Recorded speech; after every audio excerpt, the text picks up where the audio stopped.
Hey everyone, welcome back to the channel. Have you ever seen a grenade in a movie or a video game and wondered what's actually going on inside that little thing? You see the hero pull a pin, toss it, and then boom?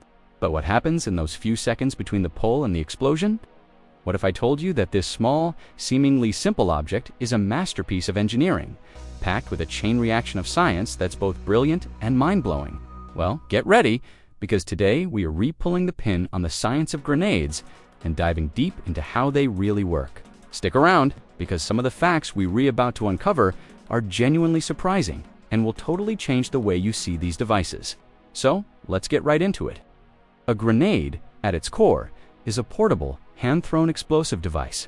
Its history is way longer than you might think, stretching back centuries to early forms of incendiary pots used in ancient warfare. But the modern fragmentation grenade, the kind we're most familiar with, really came into its own during World War I at first glance. It looks like a metal egg or a can with a pin and a lever. But the real magic, the science, is all happening on the inside. It's a precisely engineered system designed to do one thing: detonate at a specific time after being thrown. Let's break down the anatomy of a typical time delay fragmentation grenade.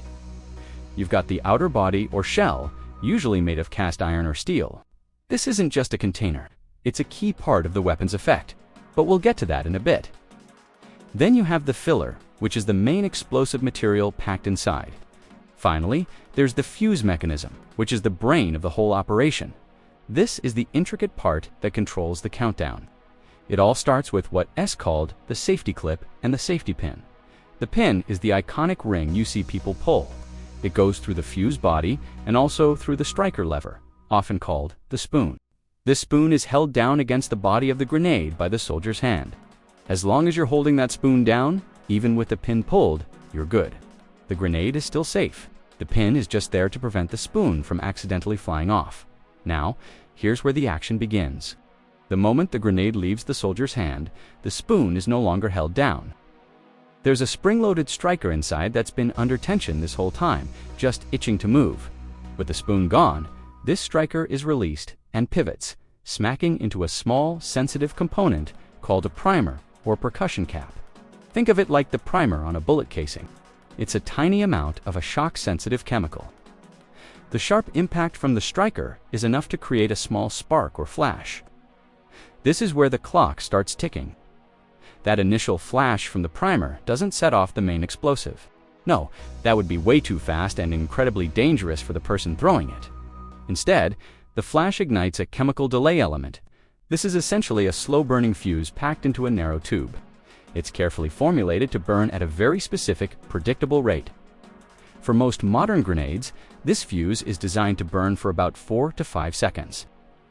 This is the crucial window that gives the soldier enough time to find cover and get to a safe distance before the main event. Engineers have spent decades perfecting this timing. Too short, and it's a danger to the user. Too long, and the enemy might have a chance to pick it up and throw it back.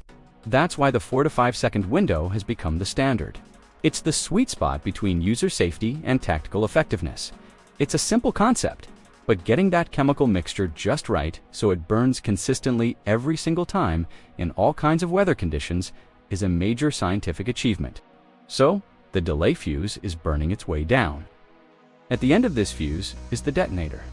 The detonator is a small capsule containing a more powerful, but still relatively small amount of a highly sensitive explosive. When the burning fuse reaches the detonator, it provides enough heat and energy to set it off. This isn't the main explosion yet, but it's the critical link in the chain. The detonator's job is to create a small but very powerful shockwave that will initiate the main explosive filler. Now for the grand finale, the shockwave from the detonator slams into the main charge, the bulk explosive material filling the grenade's body. This material is usually a very stable, powerful, high explosive like TNT or Composition B. These explosives are designed to be insensitive, meaning they won't go off if you just drop them or hit them with a hammer. They need that powerful shock from the detonator to start the extremely rapid, violent chemical reaction we call an explosion. And here's one of the most misunderstood parts about grenades. The damage isn't primarily caused by fire or heat. Sure, the explosion is hot, but its main purpose is to create two things: a powerful shockwave, and fragmentation. The explosion instantly converts the solid explosive material into a massive volume of superpressurized gas. This gas expands outward at supersonic speeds, creating a blast wave that can cause significant damage on its own. But the real purpose of a fragmentation grenade is right there in its name. That cast iron or steel body we talked about. It's not just a container, it's designed to shatter. Some grenades have a smooth outer casing, but are scored on the inside to break apart into hundreds, sometimes thousands of tiny high-velocity metal fragments. These fragments, or shrapnel, fly outwards at incredible speeds, much faster than a bullet from a handgun. It's this cloud of flying metal that makes the grenade so effective over a wide area. The design of these fragmentation patterns is a science in itself, studied to create the most effective and predictable spread possible, maximizing its effect within a target zone. It's crazy to think about, right? This entire sequence pulling the pin, releasing the spoon, the striker hitting the primer, the fuse burning, the detonator firing, and the main charge exploding all happens in just a few seconds. It's a perfectly choreographed dance of physics and chemistry, all packed into a device that fits in the palm of your hand. And there are all kinds of different grenades out there, not just the fragmentation type. You have concussion grenades or flashbangs, which are designed to disorient people with a loud bang, and a bright flash without causing lethal fragmentation. There are smoke grenades used for signaling or creating cover, and incendiary grenades designed to start fires. Each one uses similar principles of a fuse and a detonator, but the final payload is different, tailored to a specific job. The science behind it is just fascinating. From the metallurgy of the casing to the precise chemistry of the delay fuse and the physics of the explosive blast wave, every single component is the result of decades of research and development. It's a powerful reminder that even in some of the most destructive tools ever created, there's an incredible amount of science and engineering at play. It's explosive science explained right here in action. So, the next time you see a grenade in a movie, you'll know exactly what's happening inside. It's not just a simple boom.